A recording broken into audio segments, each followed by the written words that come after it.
Hi, I'm Dr. Shefali Tyagi. I'm the obstetrician and gynecologist working at Motherhood, Sarjapur Road.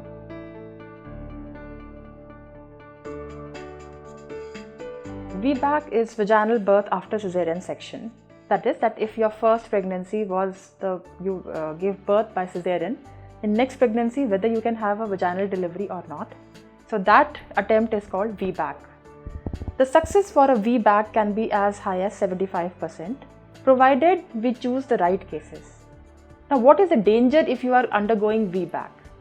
The previous scar where the uterus was cut open and then stitched, that scar becomes like stretched during your labor, and in some cases it opens up.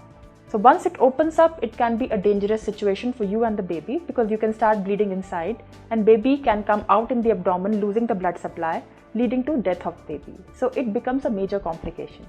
So if you are attempting Vbac, we need to be sure that you are the right candidate. Now, who is the right candidate? That only the obstetrician can decide looking at the entire history. The first most important thing to be looked into is what was the reason for your previous cesarean. Is it any factor which can be repetitive, or is it factor which was only at that time, like let's say fetal distress or the baby passing meconium or the stools, which is unlikely to be repeated next time. But if it is like some uterine abnormality in the size, there's a big fibroid which will still persist now, then it is not a good idea to go for a Vbac. It is better to go for a planned cesarean.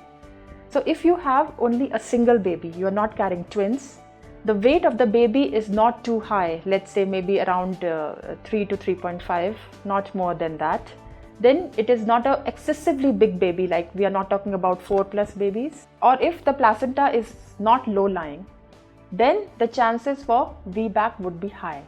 So these factors need to be ruled out, that what was the reason for the previous cesarean, and also the technique matters. If it was a complicated cesarean and instead of a low horizontal cut that we generally give on the uterus, it was a vertical cut or oblique cut or any other J-shaped cut, it can lead to failure of Vbac.